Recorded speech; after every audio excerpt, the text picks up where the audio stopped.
On June 9th, 1995, Ngu Foncha, accompanied by Solomon Tandeng Muna, Barrister Ekotang Elad, and Dr. Simon Monzu, made a presentation at the University of Minnesota Law School. Esteemed Television is pleased to share from its archives the video presentation of the event and many more made during their stay in the twin cities of Minneapolis-St. Paul, USA, that summer, 1995. Well, good afternoon, and it's a great pleasure for me to welcome you to this panel discussion. Unfortunately, our two of our speakers are not yet here, and we're hoping that the young man driving them around hasn't gotten lost in the police report. So we're hoping that they will soon be here. The two other people are what we can consider the founding fathers of the Southern Cameroons, and these are former prime minister. Both of them have been prime ministers, they've been vice presidents, and one of them has also been Speaker of the House in his political career. So when they come in, they'll just join in and we'll continue.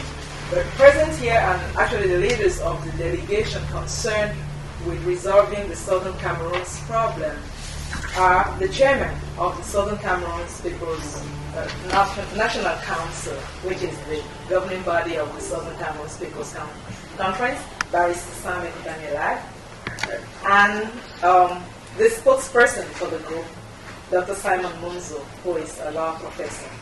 So we're very happy to have them here. And moderating for us today will be Professor Joseph Olako-Onyango, who is a visiting professor from Uganda here at the Law Center. I would turn things over to Professor Joseph Olako-Onyango, who would say a few words, and then our members of the delegation can start this discussion. Thank you very much, Melissa. I hope you don't mind if I remain seated. I wanted to make this as collegiate as possible. I think we should have a fruitful exchange of ideas.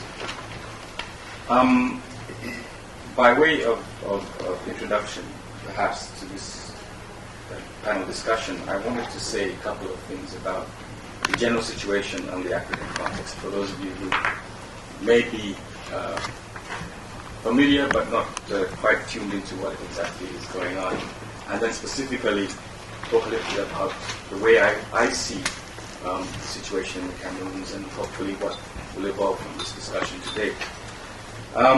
As many of you may appreciate, the African context is really under evolution, especially since the end of the 1980s and in the early 1990s until the present time. And what is presently happening in many, many countries around the continent is, if you wish, a search for a second independence. And this is an independence which is being sought for. Are these? Yes. These are the other two panelists? Yes. Okay.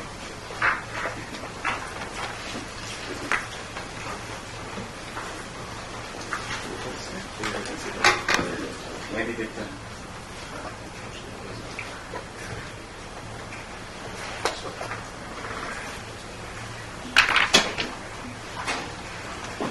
I already introduced you before you came here. This is the Honorable Ngu Foncha, the first Prime Minister we had of Southern Cameroons, West Cameroon. It has undergone a few name changes too. And that's His Excellency Solomon Tandeng Muna, also have been Prime Minister, has been Vice President and Speaker of the House. We're happy to have them here. Well, you're most welcome. I was just trying to introduce very broadly the panel discussion today with a few remarks about the African context generally. I was just saying that what is taking place in Africa today, if you look around the continent, whether it's from South Africa at the bottommost point, to Egypt in the north, or to countries like the Gambia or Senegal in the west, or Uganda, Kenya in the east, is a search for a second independence. And this is because the independence from the colonial powers, it seems, only achieved half the liberation. And what is happening now is a search for the second process of liberation, a liberation from what has largely been despotic regimes who have suppressed the freedom of expression, freedom of association, freedom of organization, and most importantly, the whole context of self-determination. For those of you who follow the media in the U.S. context, I think it catches mostly and it translates mostly what is happening in Africa as simply the conflicts between two or more ethnicities. This is most typical in the Rwandese situation, which has been translated as just a fight between Tutsis and Hutus, and it seems to be no kind of resolution to it. Obviously, the African situation is much, much more complex. It's a complexity of history, it's a complexity of politics, of social and economic factors, all of which have come together and are producing these different kinds of tensions. In specific reference to our panel discussion today, I think it's going to cover an issue which I don't think has achieved much coverage outside either of the Cameroons, even in the African context, because even coming from Uganda, apart from hearing about the elections and what were the kind of fraud which accompanied them, it seems that not much more news came out of the Cameroons, and it would be very, very interesting to learn about both the movement that these gentlemen are representing, as well as about the way in which they see the whole question of self-determination in the Cameroons, which I think is the pivotal question as far as we're concerned here. I don't want to occupy too much of your time. I'm really here just to moderate this discussion, and I don't know who of you is going to go first, the chairman, and then perhaps maybe we'll then. So I'd like to invite Mr. Ekotang Elad, please, to introduce the topic. The topic of discussion, as I get it, is betrayal of the trust, with special reference to Cameroon. I think what we have in Cameroon can be reflected in the entire African continent, in the sense that in the fight leading towards independence, that is in the 50s, right up to the early 60s, the leadership of the political parties called on the people to have faith in them and to entrust the general area of governing into their hands. So what you found after independence was a call on the people to have faith in the leaders.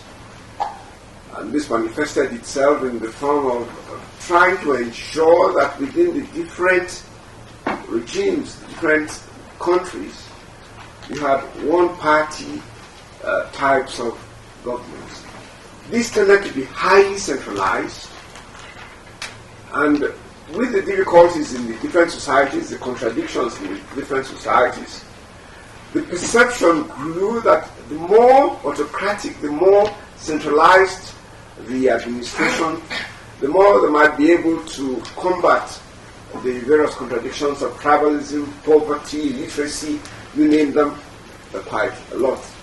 It would appear in my mind that in this effort, the more power they gained, the more difficulties they encountered. And the result, in fact, has been a reversal away from this move towards one-party regimes, a reversal away from this type of dictatorship, and a growing perception now that perhaps by opening up society into more competitive forms of administration, democratization, we might be better equipped to handle the problems, and there are very many problems besetting the continent we come from. Now, when one translates this into the realities of Cameroon, there was this grand belief that the two former trust territories of English Cameroon and French Cameroon could come together and form the beginning of a grand African federation whereby all Africa would come together and eventually would have a big market that would, why not, compete much with the United States and Asia and Soviet Union as it was then. Now, in the case of Cameroon, there was a lot of faith. We had a founding fathers here with Dr. Ngu Foncha negotiating on the one hand with his colleague, President Amadou Ahidjo, who at the time was the president of the eastern part of Cameroon, the former French territory. Now, these two gentlemen got together, and without finalizing the treaties that would have bound the two entities together in a federation, a lot of faith was put in the goodwill, the vision of both parties. Now, this is where the crack began, because the perception of the nation state in Francophone Africa differs sharply with the perception of independence in Anglophone Africa. And what we have witnessed in Cameroon is a systematic destruction of the values of the English-speaking component went into the federation, a destruction of the legal system, a destruction of the educational system, a destruction of processes of governance, lack of accountability, lack of transparency. And all these have tended to permeate the entire body politic, and the English-speaking part of the country is rising up in revolt against these gross abuses of human rights, gross distortions of accountability. And we now find a movement, a realization among English-speaking Cameroonians that the very basis of the union was all wrong, that there was too much faith built in it, and that perhaps we would have been better off if we had sat down on the table and negotiated the fine points of the union clearly before actually embarking into the union. And in this particular respect, for those of us who may not be very familiar with what actually happened in Cameroon, we, as I said, were trust territories, and at the time of independence, the United Nations imposed two options on the English-speaking trust territory of Cameroon. Now, these options were that you either join the Federal Republic of Nigeria or you join the Republic of Cameroon in a federation. As I've said earlier, we entered into this in the wide belief, with all the faith that things are going to work out beautifully, without taking into consideration the different agendas, the differences, the contradictions between the Francophone way of administration and the British way of administration. Now these contradictions are built-in great tensions in the society, and we find a moving apart that perhaps we need time to examine the mechanism for actually building a federation among our two peoples. By way of introduction, Mr. Chairman, that is what I would say at this time. Thank you very much. Can I call on Dr. Monzu? Well, thank you, Mr. Chairman. By way of occupational habit, I'm going to have to stand up. Hoping that the microphone will not become any less sensitive as a result. It's close to 6 months since I ceased being a member of the faculty of the University of Yaoundé as part of my contribution to the course that has brought us here today.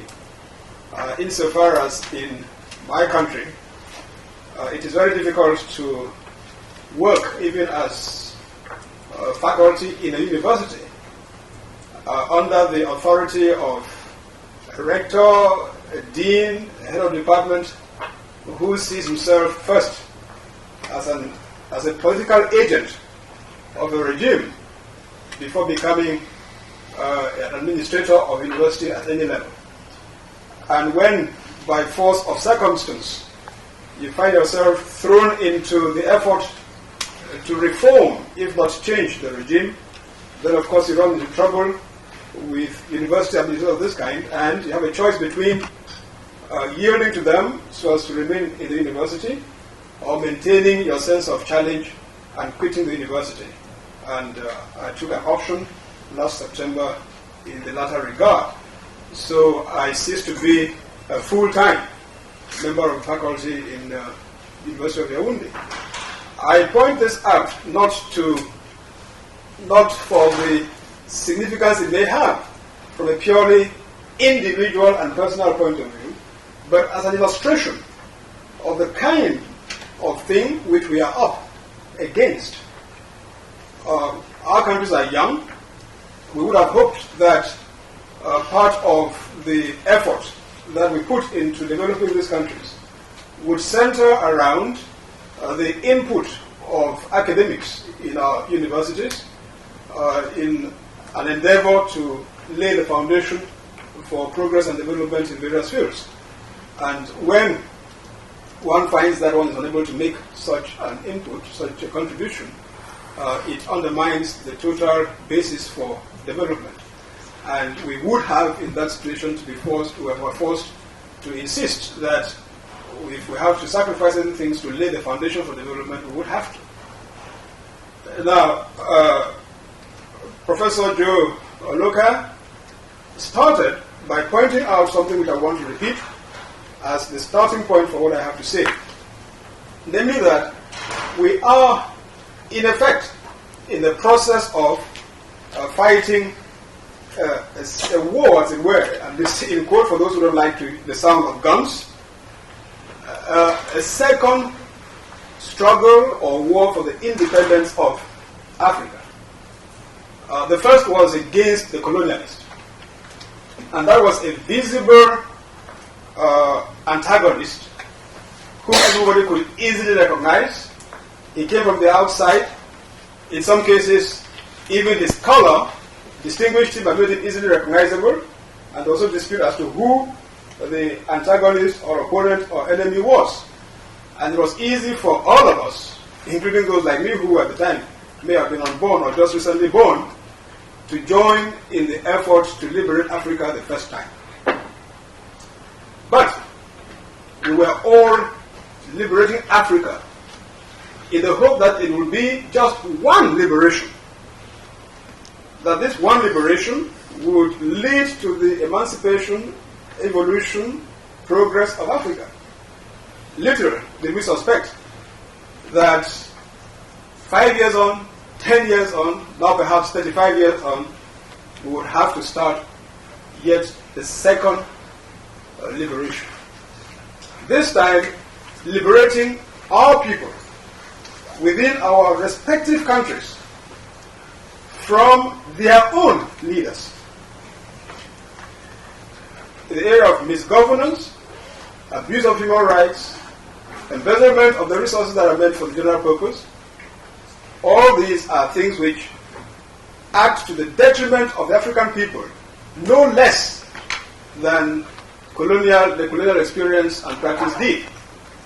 And we are embarked upon a second liberation. This is bound to happen in each of our countries.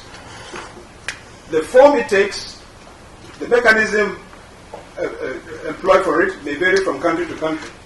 But I'm prepared to say that this is something which inevitably is happening and will continue to happen in practically all African countries, because all African countries have been managed this past 30, 35 years to the detriment of the African people by African leaders. In the specific case of Cameroon, here is a country which, like so many other African countries, if not all, is a creation of colonialism. And this is a point which is important for us to stress. That most, if not all, of our African countries as we know them today, as nation states, are the creation of colonialism. Because before the colonialists arrived, there were various kingdoms and chiefdoms and so on, many of which consider themselves as nation states distinct from their neighbor. And when the colonialists, for his own purposes, grouped all this together to produce Cameroon or Nigeria or Uganda or Kenya or South Africa, it was effectively the creation of the colonialists. And for the 30 years or 40 or 100, depending upon how long the experience lasted, these entities were brought up, fashioned, to run as nation states on a model bequeathed them by the colonialists.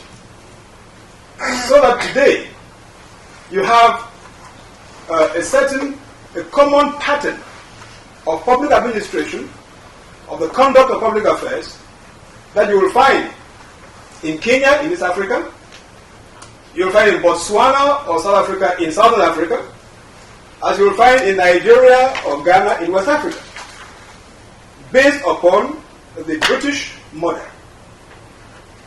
Just as you would find in Senegal or the Central African Republic or Gabon, or for that matter, Algeria in the north, a system for the conduct of public affairs and the practice of statecraft that you would quickly identify with the French model. And the same can be said for countries such as Angola or Mozambique with regard to the Portuguese legacy, Equatorial Guinea or Sao Tome and Principe, and I don't know what else, Spanish Sahara, in respect of the Spanish legacy. So, not only are African nation states the creation of colonialism, but they inherited from their colonial experience a legacy in the conduct of public affairs which has survived long after the colonialists are supposed to have gone. Now, what is the implication of this with respect to Cameroon? Here is a country which, for good or for ill, happens to have found itself colonized simultaneously by two European powers, Great Britain on the one part, France on the other part, following upon the termination of the colonization of this same territory by one European power, namely Germany, as a consequence of the division of German spoils at the end of the First and subsequently Second World Wars. So a territory formerly colonized by Germany alone subsequently became divided between Great Britain and France. And the English or British administered component evolved along the lines of Nigeria and Sierra Leone and Gambia and South Africa and the rest of it. The component under French rule evolved along the lines of Senegal and Cote d'Ivoire and all the rest. And both territories were prepared under the terms of Article 76 of the UN Charter, which set up the trusteeship system. Both were prepared, as with all other trust territories, for self-government and subsequently independence. It's important to underscore that point.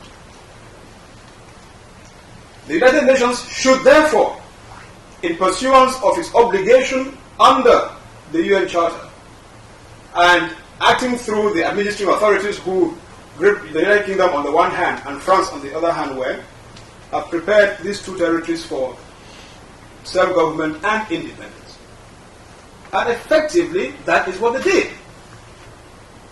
Great Britain said, towards the end of the year 1958 and the beginning of the year 1959, we can certify that the territory of Southern Cameroons under our administration is ripe for self-government and for independence. The French, on the other side, on the other hand, made the same certification with respect to their territory. And both of these territories should therefore have acceded to sovereignty as two equal, separate, and independent states. However, bearing in mind that the two, although creations of colonialism like every other African nation state, had at one time been administered together under the Germans, thus creating what came to be called the Cameroon idea. It was felt by the nationalists in both territories at the time, on the eve of independence, at least on the eve of the termination of the trusteeship agreements, that the two should come back together, form one union. But in forming one union, no one lost sight of the fact that just as the colonialists had left their imprint on each of the existing territories outside Cameroon, so had they left their imprint on the two territories of Cameroon. And within that situation, the way to protect the interests, guarantee the sense of security, of relevance of each of the components, is to have a federal system in which the specific reality of each component is respected, in the hope that working from the two components, you can then, with time, evolve certain systems and structures and practices and values which are sufficiently common for you to be able to say at the end of the evolution that you need no longer distinguish between English-speaking Cameroon and French-speaking Cameroon. But at the beginning, to keep this union together, there was no better formula than a federal one. And not surprisingly, therefore, the elder statesmen you find here, in their wisdom, concluded with their counterparts in the French Cameroons the terms for a federal union. And this formed the basis of negotiation, pre-independence negotiations. And you would have expected that within that framework, a constituent assembly drawn from the two components would sit down, agree on the federal constitution, which will form the basis of the new union, because it had been agreed between the two that the new union was going to be formed on a federal basis. Indeed, an attempt at such formulation of the constitution was done, in that the two parties met in a town in our country called Fumban, which happens to be located in French-speaking Cameroon, for the purpose of working out the general principles of a federal constitution. But after 3 or 4 days of preliminary discussion, in which they agreed on certain terms and disagreed on others, and reserved others for federal consideration, they rose upon the understanding and the firm resolution that the conference would resume the following month, that would be August of 1961. And in August of 1961, instead of the Constitutional Conference being reconvened, President Ahidjo, whose territory, the French-speaking Cameroon, had become independent on the 1st of January 1960, therefore a few months prior to the July 1961 meeting, sat in his part of the country, in his territory, convened a meeting of his territory's assembly, revised the constitution of that country, ostensibly to take into account the fact of the impending unification of the two territories, which the United Nations had set for October 1961. Now, it's important that you see the sequence of events. July, the party, if you like, first of all, February 1961, let's even start. January 1960, the French part becomes independent. February of 1961, by virtue of a UN-supervised plebiscite, the English-speaking part, the population thereof, elect in favor of union with the newly independent Republic of Cameroon on the basis of understanding that the resulting state will be a federal union. In July of 1961, representatives of the two components meet in Fumban to work out the ground, lay the foundation for a new constitution, a federal constitution. They rise from this first meeting, undertaking to get together again in August. In August, without a further meeting of the two components, Mr. Amadou Ahidjo, President of the Republic of Cameroon, one of the components, introduces before the parliament of his component a bill to amend the existing constitution of that component in the light of the forthcoming unification of the two components, and he calls it the Constitution of the Federal Republic of Cameroon, which he promulgates on the 1st of September 1961. Bearing in mind that the Federal Union does not come into existence until the 1st of October 1961, what this means in effect is that you had a federal constitution debated, adopted, promulgated by the authorities of one component prior to the birth of the federation without the participation of the other component. This is the beginning of our problem.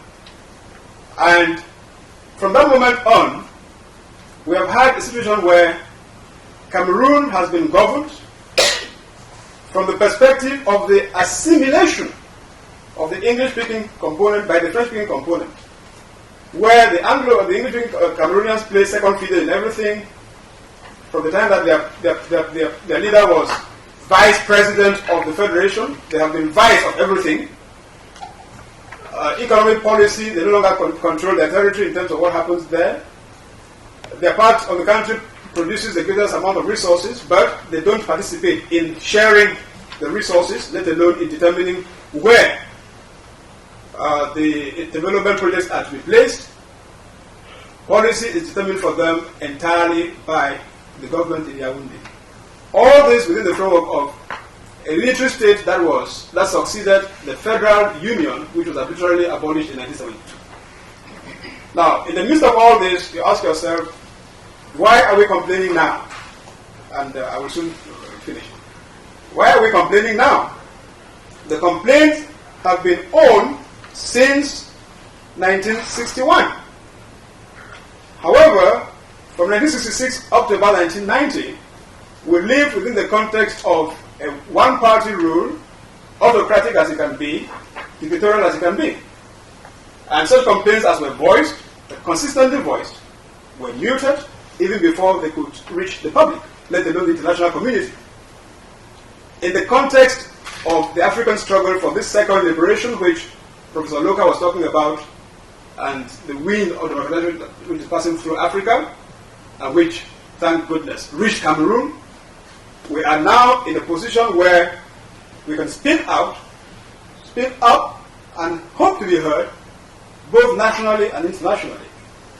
And it's within this context that the Southern Cameroons People's Conference has been formed for the purpose of articulating these grievances of English-speaking Cameroonians in the hope that we can engage dialogue internally, that we can renegotiate the platform of our union, that we can return to a federal union which respects the specificities of our two components, and that succeeding in this regard, we may provide, as was intended by our founding fathers, provide an example of African nations coming together, uniting, forming a common front, in spite of having had different colonial experiences.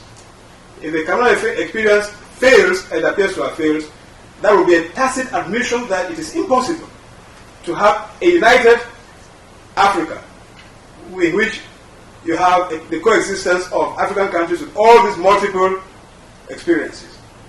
We are out partly to vehicle this message and to say that for the understanding of it, we need the support of men and women of goodwill all over the world. That is basically a small problem, an internal problem, but which, in the face of the resistance of those who are governing our country now, and with the likelihood that those who are resisted by those who are governing may in turn resist their resistance, we will be heading in the direction of a collision which we hope will never have to end in one of those sad experiences we know elsewhere, Rwanda, Somalia, Liberia, and so on. That, in a nutshell, is what we would like you to take home. I'm sure that since the panel discussion, people will contribute as they would like to, but we are here to take such questions as we want to ask. Thank you, Mr. Moderator. Thank you very much, Dr. Munzu. I wonder if you're a historian or anyway, thanks very much for that sort of exhibition to Cameroon history. I'd like to call upon Dr. Ngu Foncha first to make a few remarks.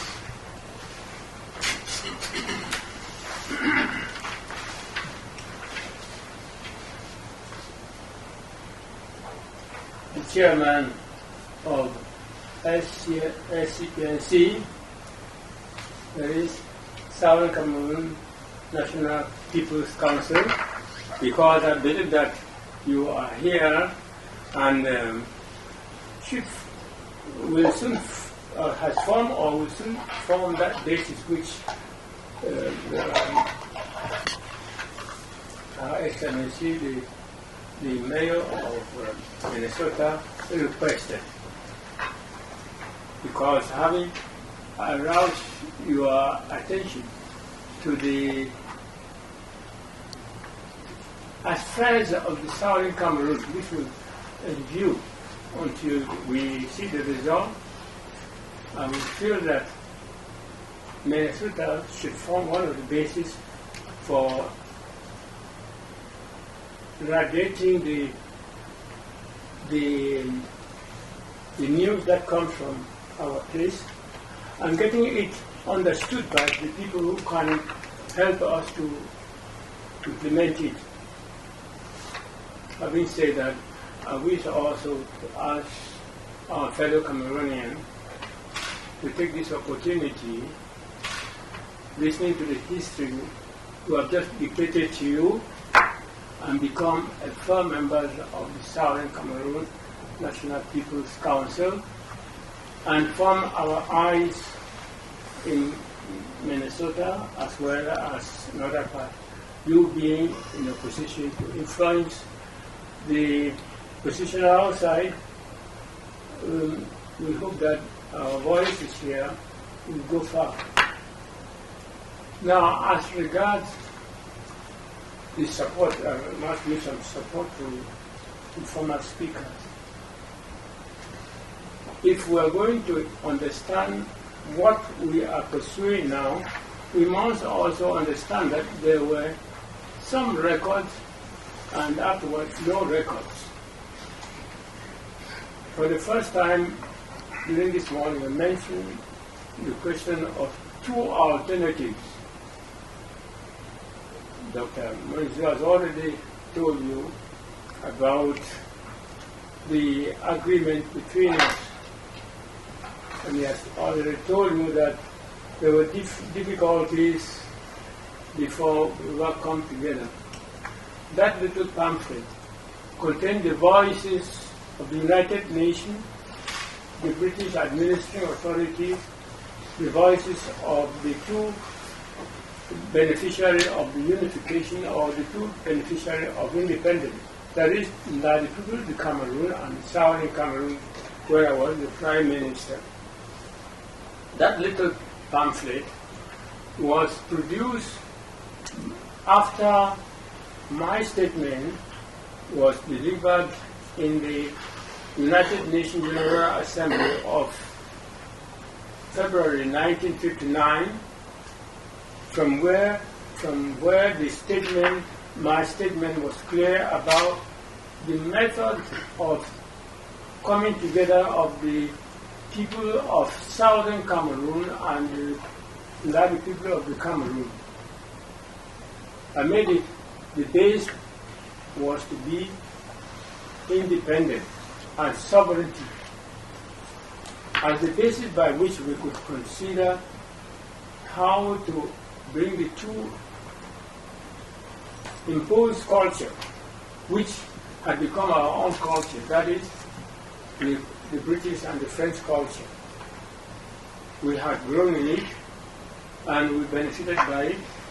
And in the new era, we don't want to go along and begin new cultures by evolution. If that evolution had to come, it should be one with the basis of the British system, the Southern Cameroon, and the French system in East Cameroon. Now, that my position having been understood, the Republic of Cameroon also made a statement, which statement did not specify how that would be done, and then they were giving, the United Nations gave a special questionnaire for the Prime Minister, that is Mr. Aidjo of late, who was then the Prime Minister of the Cameroon Republic the year before it got its independence. And he took his time to answer thoroughly, and the United Nations General Assembly was satisfied, no more question. I was satisfied, no more question, since the discussion was to rely on my own position. And for that reason too, instead of rushing independence in 1950, at the end of 1959, it was postponed for a year to allow us then agree on that method. So we went home using the answer that my friend had given, and following my own position, we were able to come to an agreement, and each time we met and agreed on a point, we put it in a communique. Then at the end of that year, 1960, these communiques were compiled in a book. We presented them, signed together, and presented to the United Nations, and they were compiled in a small booklet. That booklet we consider to be the crux of everything that should bring us together. That very pamphlet, we use it to campaign for the plebiscite, and then we use it to educate our people for the plebiscite, and our people understood that as an autonomous state within the Federation of Nigeria, which we had spent another 40 years there, it was necessary for us to leave Nigeria and then compare ourselves in the independence, even though we were not going to be given a separate independence. We were going to enjoy the same independence with our brothers on the other side, and so they voted massively. And in the proportion of 233,751 for the Republic of Cameroon, and only 97,741 for Nigeria. So that is democracy, because it was conducted by the United Nations. And at the end of the plebiscite, although the campaign was bitter and it was dictated that it was going to end in a bloodshed, it happened to be one of the most peaceful and orderly, respected, let's say, election we ever had. And relying on that, we thought that the United Nations will now see what democracy was and what order was, and that the people of Southern Cameroon were people of order, able to obey the authority of the Prime Minister, myself, in the way of directing them. And so, when the plebiscite was completed, it was time now for the United Nations to meet and to pronounce judgment. In pronouncing judgment, they fixed a date for the unification and the federal system on equal basis. That was against the very first pronouncement. We, in our community, said that if the plebiscite was won in favor of joining the Republic of Cameroon, it should not be immediate, but gradual. Now, if, the word gradual, in order to be able to adjust to the upbringing of each other, predominate most of the things we do. Now, the United Nations, by imposing a deadline, had ignored the fact that we were to adjust to each other. And ignoring our joint communique, they also, I was told, ordered the British trusteeship to terminate earlier. And so, before we pronounce a date to meet, the British have already taken an excuse not to be in that meeting.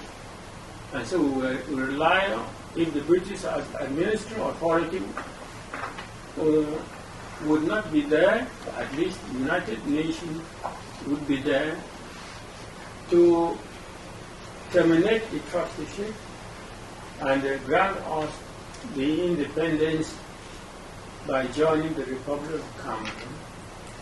And so on that day we met. Fortunately they did not appear. And after 4 days we produced a draft constitution, which I must say contains everything that the Southern Cameroon had added to what was contained in it. But, and at the closure, as usual, with all the Anglophone, wherever we hold a meeting, especially a meeting for constitution, we often return to read and sign it.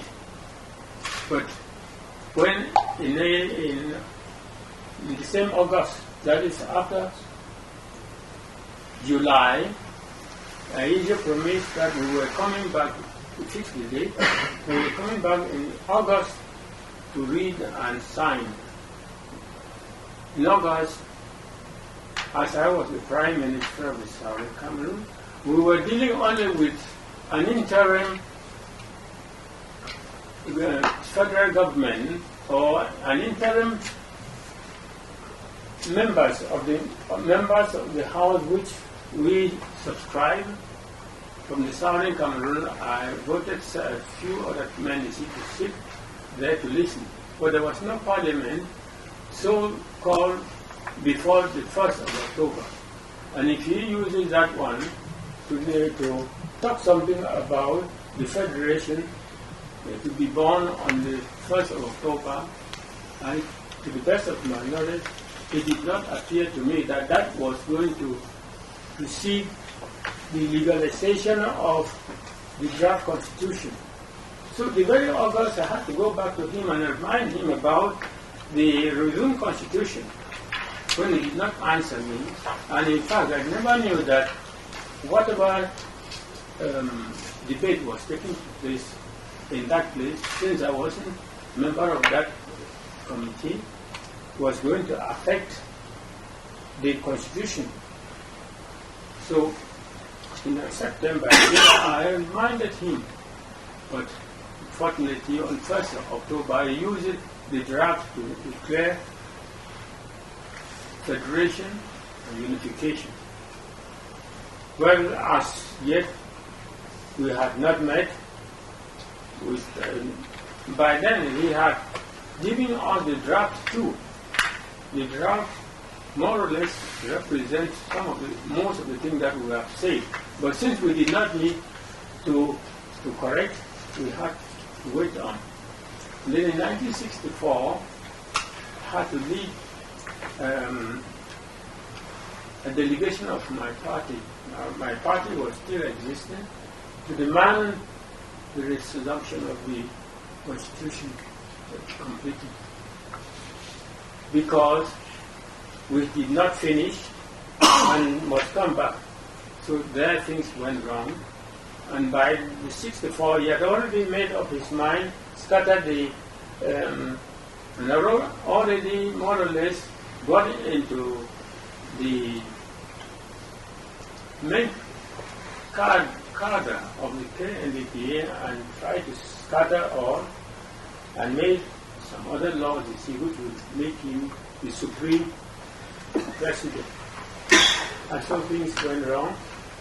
And by 1972, I had already finished my term of an interim vice president, according to the draft constitution. And so it consolidated and things went on. Well, remember that... Can I ask you to just wind up 2 minutes, please? All right. So that we can proceed to... You want to ask me a question? No, if you can wind up and then... 2 minutes.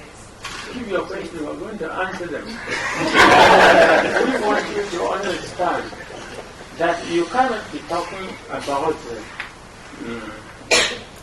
how we did things without knowing that there was only one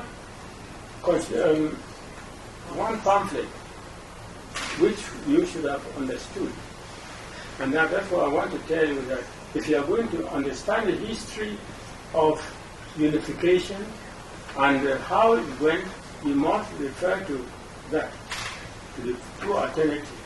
Now that things have gone bad and we have suffered for it, and nothing remains in the Southern Cameroon, I've told you that when we are living and talking of democracy, we talk first of freedom.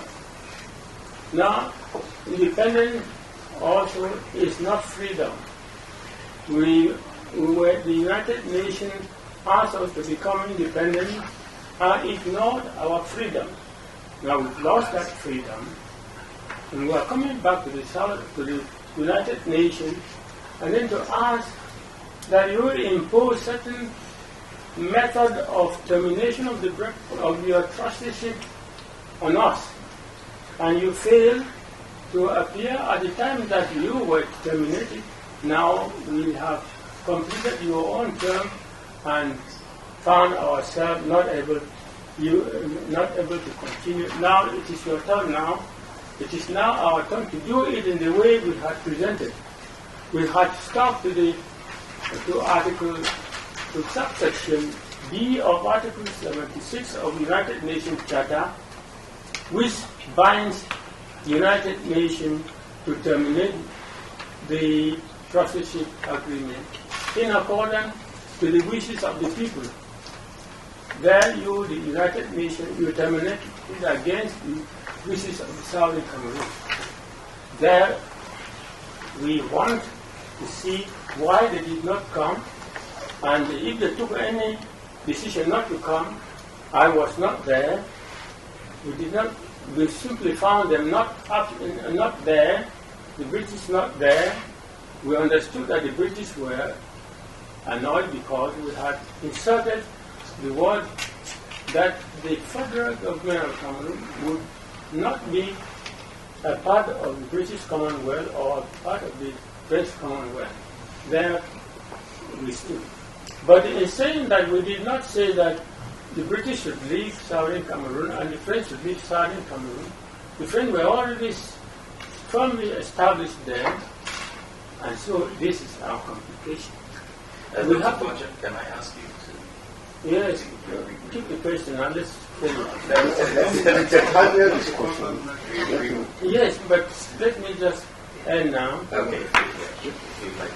What we want all the authority to understand, that now that the Republic of Cameroon has refused to hear a word about federation,